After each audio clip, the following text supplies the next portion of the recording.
4절 말씀을 우리 함께 나누도록 하겠습니다. 빌립보서 4장 4절, 우리 한 절 말씀입니다. 우리 같이 봉독하도록 하겠습니다. 빌립보서 4장 4절 시작. 주 안에서 항상 기뻐하라. 내가 다시 말하노니 기뻐하라. 아멘. 자, 오늘은 10번째 우리 바울 서신을 보겠습니다. 10번째 서신은 빌립보서인데요. 우리 빌립보 지방이 어딜까요? 우리가 계속해서 지도를 보면서 우리가 서신이 어디에 기록되어 있는지 보고 있는데요. 이 빌립보 지방은 여기입니다. 이제 지도가 대충 아시겠죠, 그죠? 여기 이탈리아고, 여기는 그리스고, 여기까지가 유럽 땅이고요. 여기는 이제 과거에는 아시아 땅으로 불린, 지금은 터키가 되겠죠, 그죠? 자, 빌립보 지역에 바울이 보낸 서신이 바로 빌립보서가 됩니다. 이 빌립보 교회의 이 설립 비하인드 스토리는 우리가 사도행전을 찾아보면 알 수 있는데요. 뭐 간단하게 말씀드리면 원래 사도 바울이 2차 이 선교 여행 때 목적지가 아시아였습니다. 아시아였는데 갑자기 환상 중에 이 마게도냐 사람이 손짓해서 건너와서 우리를 도우라는 환상을 듣게 되죠. 제일 적절한 그림이 이건 것 같아서 제가 이걸 찾아왔어요. 사도 바울이에요. 사도 바울이 기도 중에 사도 바울의 목적은 이제 이 드로아 땅, 아시아 땅에서 이제 1차 선교 여행처럼 2차도 여기서 이제 복음을 계속 전하는 거였는데 성령이 이제 막으시고 마게도냐에 있는 어떤 사람이 이쪽으로 건너와서 우리를 도우라는 환상을 보고 이것이 이제 하나님의 뜻이다 생각하고 그쪽으로 이제 곧바로 넘어가게 됩니다. 그곳에서 이제 중요한 사람들 좀 만나는데요. 그 자주장사 루디아, 우리 예전에 뭐 기억나시죠? 루디아 우리 기도 모임도 했었는데 그 루디아를 만나고 또 점치는 이 귀신 들린 여종을 또 치료해주고 또 그 일 때문에 감옥에 갇혀서 죽게 된 그 자살하려고 하는 간수를 또 예수 믿게 하고 이 세 사람이 이제 멤버가 되어서 교회가 시작되죠. 이 사도 바울을 통해 예수를 믿게 되고 이제 루디아의 집에서 이 마게도냐 그 최초의 이 교회인 이 빌립보 교회가 시작되는 겁니다. 그러니까 이 마게도냐가 이제 유럽의 시작이잖아요. 마게도냐, 어떻게 보면 유럽에서 가장 먼저 시작된 교회가 바로 빌립보 교회다. 이렇게 보면 되겠죠. 무엇이든지 첫 번째 하는 것은 우리가 다 소중하게 생각하고 귀하게 여기잖아요. 빌립보 교회와 또 이 바울의 관계도 다른 서신에서 볼 수 없는 어떻게 보면 되게 애틋한 그런 이 구절들이 눈에 띄는 것 같아요.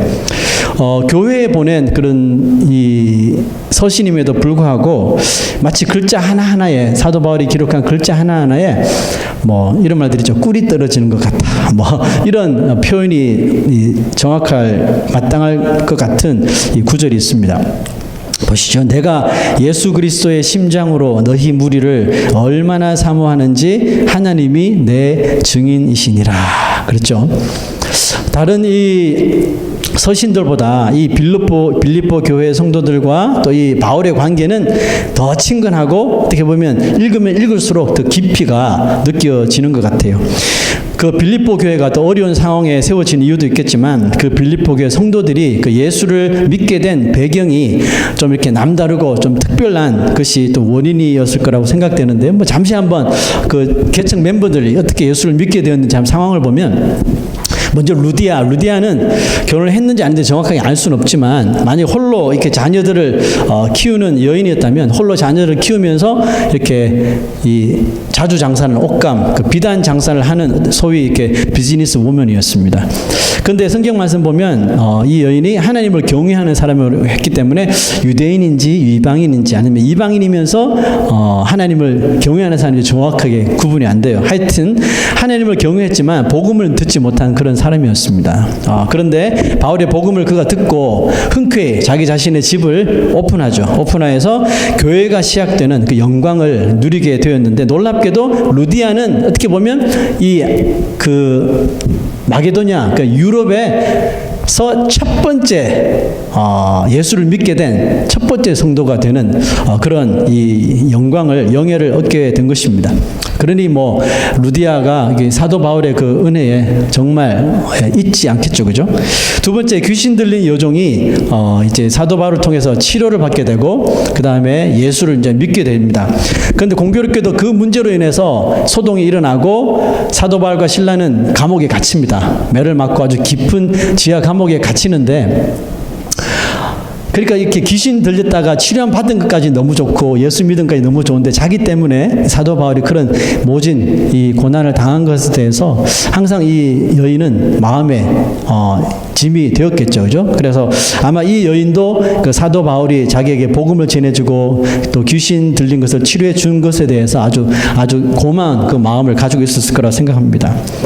세 번째 사람은 사도 바울이 그 귀신 들린 여종, 점치는 여종을 치료해 줌으로 말미암아 이제 손해를 보게 된 그 여종의 주인이 이제 고소를 해서 감옥에 들어가게 되잖아요. 그곳에서 이제 사도 바울과 실라가 밤늦게 이제 하나님을 찬송하며 있을 때 기적이 일어납니다. 지진이 일어나고 옥문이 열리고, 그래 이 죄인들이 빠져나갈 수 있는 그런 이 환경에 처했을 적에 간수가 급히 와서 보니까 감옥에 사람들이 없는 것을 보고 자기는 인생이 끝났다 싶어서 스스로 자결을 하려고 하죠. 자살하려고 할 때 사도 바울이 나타나서 아니다, 우리 모두 다 여기 있으니까 안심하라고 이렇게 위로를 해주는데 이 간수가 거기에 감동을 받죠. 그래서 이 사도 바울 일행을 데리고 가서 치료를 해주고 또 거기서 복음을 듣고 세례를 받고 그 가정이 모두 다 예수를 믿게 됩니다. 하여튼 이렇게 루디아와 귀신 들렸던 여종과 또 이게 간수의 가족들, 이 사람들이 이제 이 개척 멤버가 되어서 이 유럽의 첫 번째 교회 빌립보 교회가 탄생되게 된 것입니다. 그래서 그런지 이들은 바울이 이 빌립보를 떠난 후에도 계속적으로 사도 바울을 돕고 후원하는 그런 관계를 끊지 않았습니다. 빌립보의 서신이 전해지게 된 것도 보면 먼저 바울이 감옥에 갇혔다는 소식을 빌립보 교회가 듣고 그 에바브로디도를 이 로마에 보내가지고 바울이 갇혀있는 감옥 근처에 살면서 계속적으로 바울을 도울 수 있도록 아예 한 사람을 따로 보낼 정도로 사도 바울을 아주 각별하게 생각한 것입니다. 사도 바울은 그 소식을 듣고 감격을 하죠. 감격하고 또 에바브로디도를 통해서 자신이 왜 감옥에 오게 되어 있는지, 지금 감옥 오게 된 것 때문에 빌립보 교인들이 근심하고 있으니까 거기에 대한 이유를 설명하고 이제 빌립보 교회가 앞으로 나아가야 할 방향을 제시해 주는 서신을 보내게 되는 것이 바로 이 빌립보서가 됩니다. 빌립보서에는 그래서 교리가 없어요. 교리에 대한 말씀이 없습니다. 어떻게 보면 교회 서신임에도 불구하고 사도 바울이 그냥 아주 퍼스널한 개인적인 이런 서신이 바로 빌립보서라고 볼 수가 있는데요. 빌립보서를 반복해서 읽다 보니까 가장 많이 눈에 띄게 되는 단어가 있었습니다. 그것은 그리스도라는 단어와 기쁨이라는 단어가 제일 많이, 빌립보서가 4장밖에 안 되는데 뭐 줄기차게 나오는 것이 그리스도와 이 기쁨이라는 단어였습니다. 그리고 바울이 이 두 단어를 왜 제일 많이 사용했는지 그 이유를 찾을 수가 있었는데요. 자, 여러분, 이 두 단어는 우리가 사도 바울처럼 예수 그리스도를 믿는 신자들이라면 절대로 우리의 삶 속에 잠시라도 떠나게 해서는 안 되는 그런 정말 고귀한 단어입니다. 그리스도와 기쁨에 대한 단어가 우리 삶 속에서 절대로 떠나서는 안 되는 거예요. 하나님은 신자들이 항상 기뻐해야 한다 이렇게 말씀하시죠. 우리가 왜 기뻐해야 한다고 말씀하실까요? 우리가 바로 하나님의 자녀이기 때문이죠. 그리고 예수 그리스도를 통해서 새 생명을 얻어서 우리가 renew 된 사람들이잖아요. recreate, renew, 새롭게 되었기 때문에 우리의 삶은 늘 언제나 이 기쁨이 끊이지 않아야 한다는 것이죠. 무엇 때문에요? 그리스도 때문에. 그러나 우리의 삶은 어떻습니까? 그다지 기쁨이 가득한 삶을 살아가지 못할 때가 더 많지 않습니까? 요즘 시기가 또 시기인지라 더 기쁨이 사라지는 것 같아요. 말씀은 항상 기뻐하라, 항상 기뻐하라 말씀하시는데 우리는 왜 삶 속에서 오히려 이 기쁨을 점점점 잃어가는 것일까요? 오늘 감옥에 갇힌 바울의 모습을 통해서 우리가 정말 기뻐해야 하는 존재임에도 불구하고 왜 기뻐하지 못하고 있는지 그 이유를 한번 발견해 볼 수 있는 시간이 되기를 원합니다. 빌립보서는 바울의 이런 퍼스널한 개인적인 교회에 보내는 서신이지만 개인적인 편지라고 그랬죠. 바울은 빌립보서에서는 특히 보면 자신에 대한 말을 많이 합니다. 자신의 삶을 많이 드러내는데요. 그리고 삶을 드러낼 뿐만 아니라 자신의 삶을 그리스도인들이 본받아야 한다고 특별히 빌립보 교회가 우리가 본받아야 한다고 말합니다. 자, 그럼 이것이 혹시 너무 이 바울의 이 교만한 말이 아닌가 이렇게 우리가 생각할 수도 있는데, 그게 아니라 그리스도를 믿는 사람이라면 누구나가 자신과 같은 삶을 얻을 수 있는 것이라는 것을 알려주기 위해서 그렇게 본을 받으라고 말한 겁니다. 자, 그러면 바울이 자신을 본받으라고 했던 것이 뭐냐면, 자기가 지금 처해 있는 것이 고난이 있는 감옥 안이잖아요. 감옥 안에서도 내가 이렇게 기뻐하는데 그 기뻐하는 이유가 뭐냐, 그걸 제가 설명하는 거예요. 자, 첫 번째는 뭐냐면, 바울은 빌립보 교인들의 감옥에 갇힌 바울을 위해서 너무 걱정하고 염려하고 있었다 그랬죠. 그래서 에바브라 디도를 보내면서까지 그 이유를 알고 싶었던 거예요. 바울이 뭐 잘못했나, 뭐 사고가 났나 염려하는 거예요. 자, 이 말을 듣고 사도 바울은 오히려 그가 이 감옥에 갇힌 이 고난의 시간이 너무너무 기쁘다 이렇게 표현한 겁니다. 도대체 뭐가 기쁜 걸까요? 감옥에 갇혀서 아무것도 못하는 신세잖아요. 선교도 못하고 전도도 못하고 그냥 모든 계획이 중단된 상태에 있는데, 그리고 감옥 안인데 이런 우리 같으면 어때요? 절망하겠죠. 절망하고 비통해할 것 같지 않습니까? 그런데 사도 바울은 거기서 기쁨의 이유를 발견하기 시작하는 겁니다. 보세요. 형제들아, 내가 당한 일이, 즉 감옥에 갇힌 고난을 당하는 일이 도리어 복음 전파의 진전이 된 줄을 너희가 알기를 원하노라. 네, 이런 일이 있을 줄은 아마 빌립보 교인들이 상상하지 못했을 거예요. 바울도 사람인데, 여러분 선교 여행하다가 감옥에 갇혔는데 얼마나 억울하고 또 답답했겠습니까? 그런데 감옥에 있으면서 2년 동안 로마 감옥에 있는데 일이 이렇게 진행되어져 가는 상황을 봅니다. 여러분 빌레몬서 이야기 우리가 다 했잖아요. 그것을 보면서 어떻게 오네시모라는 사람을 거기서 또 만나게 되고 얘가 또 복음을 얻게 되고, 유익한 사람이 되고 뭐 이런 일들 등등등, 이 감옥 안에 갇혀서 진행되어져 가는 상황을 보면 볼수록 이것이 하나님의 은혜인 것을 발견하게 되는 거예요. 그리고 또 밖에서부터 들려오는 소식을 들으니 자신은 감옥에 갇힌 일을 통해 다른 사람들이, 다른 전도자들이 더 용기와 힘을 얻어서 복음을 전하게 되는 이런 전화 위복의 은혜가 생기고 발생하더라는 것입니다. 자, 그 다음 구절 봅시다. 형제 중 다수가 나의 매임으로 말미암아 감옥에 들어간 것으로 말미암아 무슨 일이 벌어졌어요? 주 안에서 신뢰함으로 겁 없이 하나님의 말씀을 더욱 담대히 전하게 되었느니라. 아멘. 자, 여러분, 형제 중 다수, 사도 바울의 피를 나눈 형제가 아니라 같은 그리스도인들을 말합니다. 아니면 사도 바울에게 복음을 들었던 사람일 수도 있고요.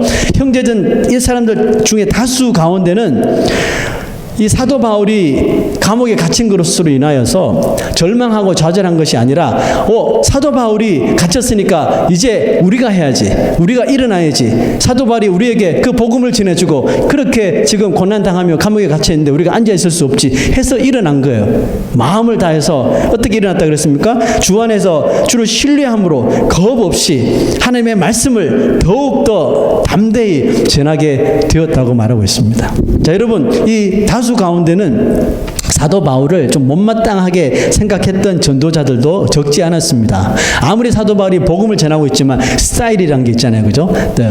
방법이 또 다를 수가 있으니까, 난 다 좋은데 사도 바울이 이런 방법 마음에 안 들어, 이런 식으로 살짝 사도 바울의 사역에 대해서 반기를 들었던 사람들도 적지 않았던 것이죠. 그래서 어떤 이들은 아주 질투심으로 나는 이렇게 사역할 거야, 사도 바울이 갇혔으니까 나는 내 방식으로 이렇게 복음을 전해야지, 이런 사람도 있었단 말이죠. 또 그와 반면 어떤 사람들은 이 착한 뜻으로 예수 그리스도를 또 전파했다고 합니다. 자, 그런 모습을 바라본 사도 바울의 심정이 어땠을까요? 보세요. 거칠애로 하나 참으로 하나 무슨 방도로 하든지 전파되는 것은 그리스도니 이로써 나는 기뻐하고 또한 기뻐하리라. 아멘. 바울은 감옥에 갇힌 자신의 신세가 처량하게 느껴진 게 아니라 그 감옥에서의 고난이 더욱더 이 그리스도를 전파하게 만든 엄청난 이런 파급 효과를 만들었다는 것이 너무너무 놀랍고 신비한 거예요. 그래서 내가 이 감옥에 갇힌 것에도 다 하나님의 뜻이 있고 나의 갇힘으로 말미암아, 내가 이 체인의 갇힘으로 말미암아 더 많은 사람들이 바울을 대신해서 전도자로 일어나게 되고 선교사로 일어나게 되었구나. 야, 하나님께 영광이다. 내가 이 일로 인하여 기뻐하고 또 기뻐하느라, 이것이 자기 자신에게 기쁨이 된 것입니다. 자, 그래서 사도 바울이 이렇게 표현합니다. 나의 간절한 기대와 소망을 따라 아무 일에든지 부끄러워하지 아니하고 지금도 전과 같이 온전히 담대하여. 사도 바울이 어디 있어요? 감옥에 있어요, 여러분. 이 감옥은 요즘 감옥이 아닙니다. 예, 상상을 초월하는 감옥이에요. 그런데 갇혀 있지만 예전처럼 감옥에 그 매이기 전과 같이 온전히 담대하대요. 그 다음 구절 보세요. 내가 살든지 죽든지 내 몸에서 그리스도가 존귀하게 되게 하려 하나니. 와, 감옥 안에 갇혀서 정말 모진 고통을 당하고 고난을 당하고 있으면서도 어디에 집중합니까? 내가 살든지 죽든지 내 안에서 내 몸에서 예수 그리스도가 존귀하게 되게 하려 한대요. 그냥 존귀하게 됩니다 이게 아니라 존귀하게 되게 하려 하나니. 그러니까 사도 바울이 감옥 안에서 뭐 했을까요? 열심히 전도하고 복음 전하고 죄수들 들어오면 복음 전하고 도와주고 오네시모처럼 그 일을 담대하게 감당했다는 것이죠. 이게 뭐예요? 이는 내게 사는 것이 그리스도니 내가 죽는 것도 유익함이라. 이런 멋진 말을 이 감옥 안에서 했단 말이죠. 바울은 그리스도가 자신 안에 사시는 것만으로 감격한 거예요. 여러분, 우리가 언제 예수 그리스도가 나 안에 살아계신 것을 증명하게 되고 또 우리가 경험하게 되고 깨닫게 됩니까?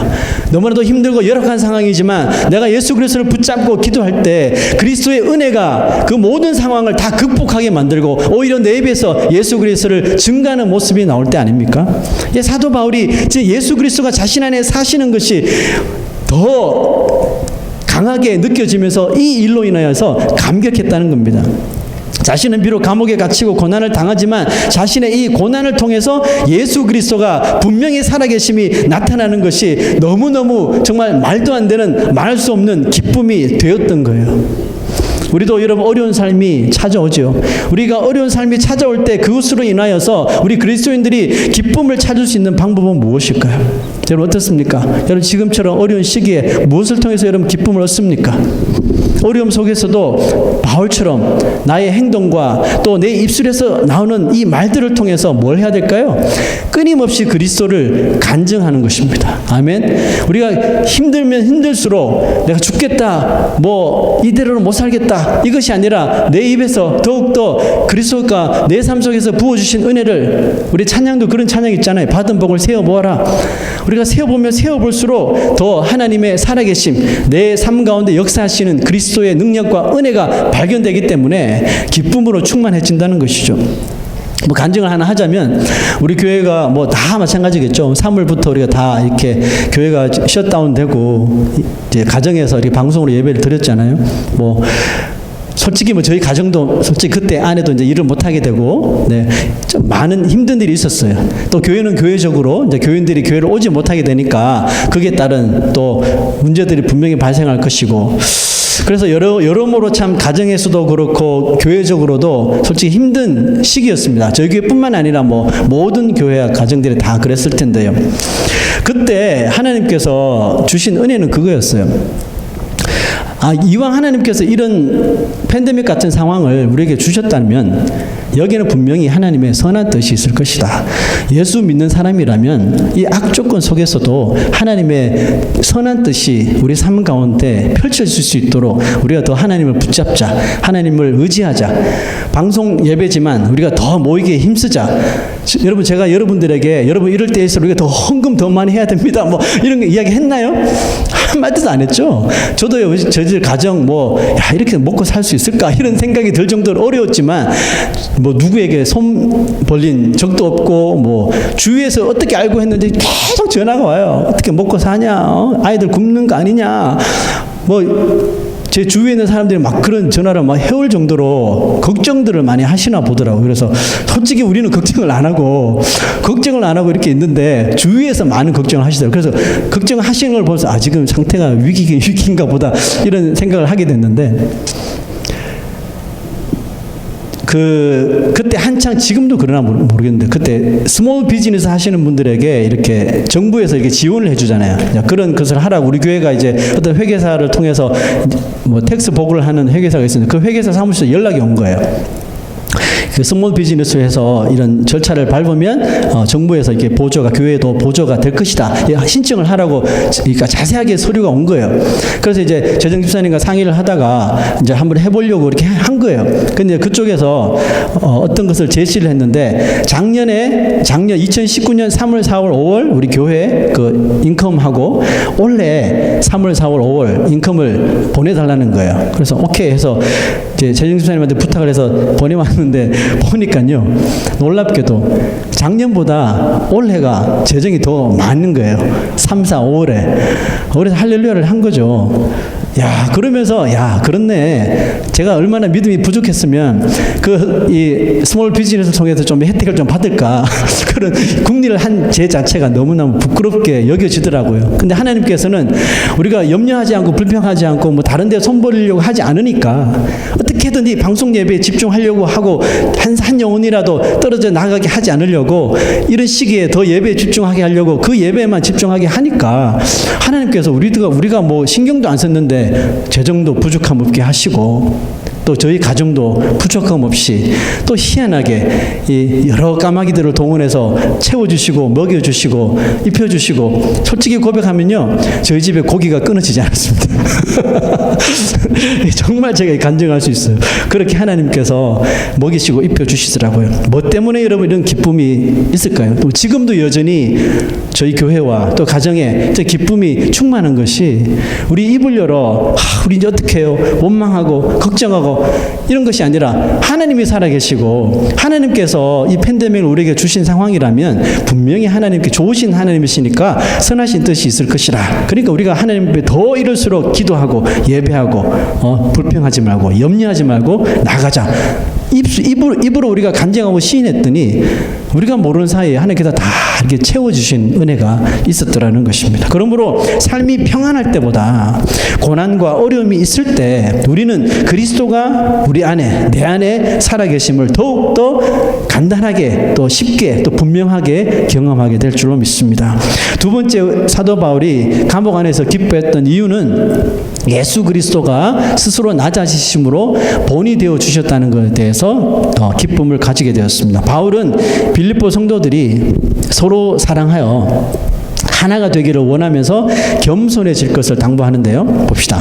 아무 일에든지 다툼이나 허용으로 하지 말고 오직 겸손한 마음으로 각각 자기보다 남을 낮게 여기고 각각 자기를 돌볼 뿐더러 또한 각각 다른 사람들의 일을 돌보아 나의 기쁨을 충만하게 하라 그랬습니다. 바울은 그들이 서로 하나가 되기 위해서 낮아져야 되고 겸손해져야 한다고 말입니다. 그리고 그 낮아짐의 모습이 무엇을 통해서 나타나야 되냐 하면 다른 사람을 돌보아 주는 것에서 나타나도록 하라고 그랬습니다. 이것이 바로 유기체적인 바로 교회의 공동체 모습이죠. 교회는 건물이 아니라 꿈틀꿈틀 살아있는 그리스도의 몸이라 그랬죠. 그죠? 이 몸이 아무 일도 하지 않고 가만히 있으면 어떻게 됩니까? 죽어 있는 교회가 되는 거죠.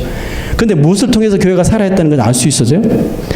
나보다 남을 낮게 여기고 낮게 여길 뿐만 아니라 자기 일을 돌볼 뿐만 아니라 다른 사람들의 형편을 보고 그 사람들을 돌볼 수 있는 이렇게 움직이는 모습이 있을 때 유기체적인 그리스도의 몸된 교회가 된다는 것이죠. 그리고 바울은 그렇게 해야 하는 이유가 그 이유를 어디서 찾았냐 하면 바로 교회의 몸이신 예수 그리스도 때문이라고 표현합니다. 보세요. 사람의 모양으로 나타나사, 자, 예수님이 하나님이신데 사람의 모양으로 나타났다 그랬죠. 자기를 낮추시고 죽기까지 복종하셨으니 곧 십자가에서 죽으심이라. 사람의 모양으로 나타나신 것만 해도 창조주이신 그 하나님이신 그리스도가 인간의 몸으로 피조물로 나타나는 그 자체가 그 하나님에게는 가장 큰 고난 아니에요? 이것보다 고난이 어디 있겠어요? 그것만 해도 사람의 모양으로 나타난 것만 해도 엄청난 고난인데 자기를 낮추셨대요. 예수님은 그렇게 자신을 땅바닥까지 낮추셨습니다. 낮추셔서 뭘 하셨을까요? 죽을 수밖에 없는 죄인들을 하나하나 돌보신 것이죠. 그죠? 그냥 돌보신 것이 아니에요. 십자가에서 죽으십니다. 자신의 생명을 십자가에 내어놓으시기까지 토를리 철저하게 이 죄인들을 돌봐주셨다는 사실이죠. 바울은 예수 그리스도 이 낮아짐의 겸손과 이 섬김의 삶을 통해 누구보다도 사도 바울 자신이 자신을 낮추는 인생이 되었다고 고백을 합니다. 보세요. 무엇이든지 내게 유익하던 것을 내가 그리스도를 위하여 다 해로 여길 뿐더러 또한 모든 것을 해로 여김은 뭐 다 그냥 해로 여긴대요. 이유가 있어요. 뭐예요? 내 주 그리스도 예수를 아는 지식이 가장 고상하기 때문이라. 일단 구절 보시죠. 내가 그를 위하여 모든 것을 잃어버리고 배설물로 여김은 한 가지 이유밖에 없어요. 예수 그리스도를 얻게 된 것이래요. 바울은 예수님을 만나고 난 후에 그냥 아주 명확하게 정말 클리어하게 내가 왜 살아야 되지? 그 삶의 명확한 방향과 목적을 얻게 되었다는 사실이죠. 자, 그래서 계속해서 이렇게 이야기합니다. 형제들아, 나는 아직 내가 잡은 줄로 여기지 아니하고 오직 한 일, 즉 뒤에 있는 것은 잊어버리고 앞에 있는 것을 잡으려고 표대를 향하여 그리스도 예수 안에서 하나님이 위에서 부르신 부름의 상을 위하여 달려가노라. 자, 이 구절이 사도 바울의 삶의 목적인 거예요. 이 목적은 뭐예요? 여러분, 바울의 것이기도 하지만 어떻게 보면 우리 모든 믿는 사람들의 삶의 목적이 되어야 될 줄로 믿습니다. 자, 여기 제가 언더라인한 단어들 한번 보세요. 앞에 있는 것, 표대, 상. 여러분, 이 세 가지는 무엇을 의미할까? 이 세 가지가 사도 바울이 살아가는 생명을 바쳐서 가지려고 하는 인생의 목적이었거든요. 여러분, 이게 뭐예요? 앞에 있는 것, 표대, 부름의 상. 가만히 생각해보면 다 똑같은 것을 지금 표현하고 있는 거죠. 이것은 바로 믿는 자에게 주시는 천국의 상인 바로 구원을 말하고 있는 것이에요. 이 구원을 위하여 자기의 모든 삶을 버릴 뿐만 아니라 지금까지 자기가 과거에 있었던, 과거에 쌓아놓았던 모든 스펙, 모든 것들, 모든 백그라운드 이런 것들을 다 내려놓았대요. 내려놓을 뿐만 아니라 뭐예요? 해로 여긴대요. 이것 때문에 내가 예수를 더 잘 못 믿겠어. 해로 여겨버린대요. 이해가 되십니까? 아무리 생각해도 이해가 되지 않죠. 그러므로 사도 바울에게 예수 그리스도의 존재는 정말 상상을 초월하는 유익이 되고 또 큰 가치이며 또 선물이었다는 것을 우리가 알 수 있게 되는 것이죠. 자, 여러분, 이렇게 그리스도는 바울이 정말 기대하는 영원한 소망이 되어 주셨으므로 사도 바울은 낮아지되 어떻게 낮아졌어요? 기쁘게 낮아지는 거예요. 예? 배설물로 뭐 자기가 지금까지 이룬 거 다 배설물로 여겼다 그랬잖아요. 막 인상 쓰면서 어이구 내가 어떻게 이러는 건데 이러면서 낮아진 게 아니라 너무나도 기쁘게 이거 다 해로 여기고 배설물로 여겨버렸대요. 이해되십니까? 기쁘게 낮아지는 게 정상이라는 거예요. 기쁘게 겸손해지는 것이 정말 그리스도인들의 모습이라는 것이죠. 이렇게 사도 바울은 예수 그리스도로 인하여 기쁘게 낮아지고 기쁘게 겸손히 복음 전하는 삶을 영원토록 살아갈 수가 있었던 것입니다. 세 번째로 바울이 감옥에서 기뻐할 수 있던 이유는 바로 감옥 안에서 발생할 수 있는 모든 일들을 속에서 두려워하지 않고 염려하지 않았다는 것입니다. 신자들은 그리스도로 인하여 받은 복이 너무 크기 때문에 그리스도로 인하여 받은 그 큰 복이 어디에 영향을 미치게 되냐면 또 어떻게 미쳐야 되냐 하면 지금 살아가고 있는 현실에 이것이 다 영향을 미쳐야 되거든요. 현실은 비록 험악해도 조금만 시간을 가지고 좀 깊이 생각해 보면 바울과 같은 기쁨을 우리 모두 다 발견할 수가 있게 된다는 것입니다. 바울은 감옥 안에 갇힌 신세가 되었지만 예수 그리스도를 생각하고 지금까지 지내온 것 생각해 보니까 다 주의 은혜였다는 것이죠. 에베네셀의 하나님, 여기까지 나를 도우신 하나님이셨다는 것입니다. 그러니까 그 열악한 상황에서도 불평과 염려보다는 감사와 기쁨이 찾아 나오더라는 것이죠. 특별히 사도 바울이 그 감옥에서 발견했던 내면에서 발견한 기쁨, 어떻게 우리가 이 열악한 상황에서 우리가 기쁘게 살아갈 수 있나 그 방법을 찾았는데요. 자, 그 너무나도 유명한 구절이죠. 아무것도 염려하지 말고 다만 모든 일에 기도와 간구로 너희 구할 것을 감사함으로 하나님께 아뢰라. 그리하면 모든 지각에 뛰어난 하나님의 평강이 그리스도 예수 안에서 너희 마음과 생각을 지키시리라. 아멘. 야, 여러분, 빌립보서 4장밖에 안 되는데요. 빌립보서 안에는 정말 우리가 너무나도 많이 듣고 또 암송하기도 하고 은혜 받았던 구절들이 정말 너무너무 많이 수록되어 있는 것 같아요. 그것을 보면서 사도 바울이 이 빌립보 교회를 얼마나 애틋하게 생각하고 이들에게 어떻게 하면 그리스도의 은혜를 끼칠까 생각하고 또 생각하고 서시는 사진을 기록했다는 것이 다 이렇게 전해지더라고요. 바울은 감옥에 갇히면서 밀려오는 두려움과 또 이렇게 중단된 복음 전파로 인해 염려가 찾아옴을 분명히 느꼈겠죠. 사도 바울도 인생인데 왜 안 느꼈겠습니까? 분명히 느꼈을 거예요. 그런데 마음을 고쳐먹고 이 염려를 어떻게 기도로, 불평을 감사로 전환해 버렸어요. 자기의 지식으로 전환했나요? 아니에요. 아까 생각했죠. 이 험악한 시간이 올 때 조금만 깊이 우리가 그리스도를 묵상하게 되면, 조금만 시간을 가지고 하나님께서 지금까지 나를 인도해 주신 그 삶을 생각해 보면 이것이 염려와 불평이 변해서 기도와 감사와 또 찬양으로 전환해 버리게 된다는 사실이에요. 여러분, 우리가 염려 다 해보셨잖아요. 그렇죠? 인생에서 가장 쓸데없는 것이 염려라는 것 우리가 금방 알게 되지 않습니까? 염려할 때는 그 당시는 몰라요. 그런데 이 시간이 지나고 나면 내가 그때 왜 이것 가지고 염려했을까? 이거 진짜 아무것도 아닌데 오히려 내가 그 시간에 더 기도할 걸, 그 시간에 내가 더 감사할 걸, 우리 이런 생각들 하죠. 지나가고 보면. 우리 그리스도인들은 적어도 염려하는 것이 정말 우리 인생의 일도, 그죠? 하나도 도움이 안 된다는 것을 알아요. 알지만 또 그런 일이 생기면 염려하게 되는 거죠. 그죠? 여러분, 그렇지만 이 염려라고 하는 것은 염려하면 할수록 괜히 우리를 더 나약하게 만들 뿐만 아니라 또 심지어는 이 염려가 심각해질 때는 또 질병까지, 우리를 질병으로까지 이끌어 나갈 수 있다는 것을 우리가 잘 생각해야 할 줄로 믿습니다. 프랑스 파리의 정신과 병원에 어떤 한 청년이 심각한 우울증에 걸려서 이제 치료를 받기 위해서 찾아왔습니다. 그 정신병에서 가장 유명한 그 의사가 그 청년 환자에게 이제 상담을 하기 시작하죠.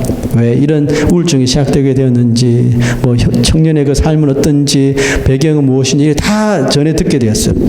얘기하다가 이제 알았다는 듯이 마지막으로 한 가지 치료 방법을 제안한 거예요. 내가 듣고 있으니까 당신은 너무 세상과 이렇게 동떨어져서 사는 것 같아요. 우울증에 걸렸다고 해서 밖에 나가지도 않고 커튼 다 치고 어두운 가운데서 집에 있으니까 그런 거예요. 그러니까 이제 방 안에만 있지 말고 이제 이 밖으로 좀 나가서 생활하고, 힘들어도 밖으로 나가서 생활하고 자연도 살펴보고 또 사람들을 만나고, 힘들어도 그렇게 하라고요. 그렇게 하게 되면 조금씩 치료가 될 것이다. 그리고 시간을 꼭 내어서 지금 가장 핫한 이 연극을 하나 보라는 거예요. 자, 그 연극에는 그 당시에 가장 유명했던 희극 배우였던 그 그리말디라는 배우가 나오는데, 그 사람이 나오는 이 연극을 보게 되면 사람들이 그 쇼를 보고 난 다음에 마음이 후련해지고 마음에 기쁨이 넘치고 막 얼굴에 웃음이 넘치면서 자동적으로 이렇게 치유한 일들이 일어난다고, 무슨 일이 있어도 꼭 그 연극만은 꼭 보라고 이렇게 조언을 해준 거예요. 그래서 의사가 나가려고 하는데 그 청년이 뭐 별다른 대답하지 않고 조용히 의사에게 다시 와서 고개를 숙이며 이렇게 한마디를 하고 돌아갔습니다. 선생님, 내가 바로 그리말디입니다. 내가 바로 그리말디입니다. 하고 갔다고 합니다.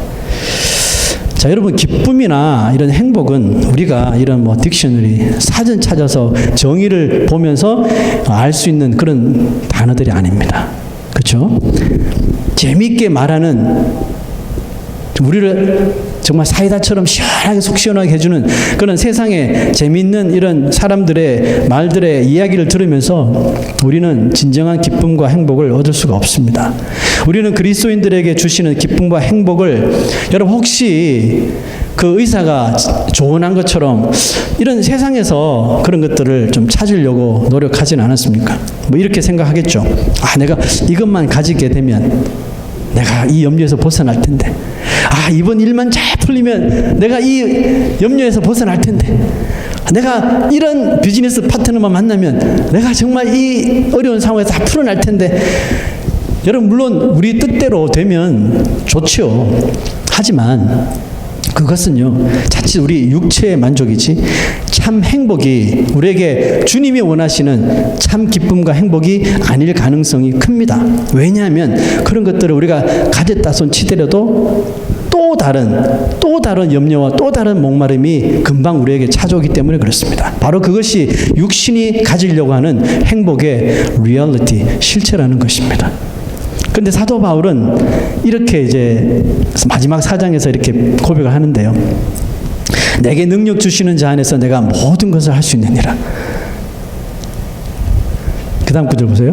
나의 하나님이 그리스도 예수 안에서 영광 가운데 그 풍성한 대로 너희 모든 쓸 것을 채우시리라.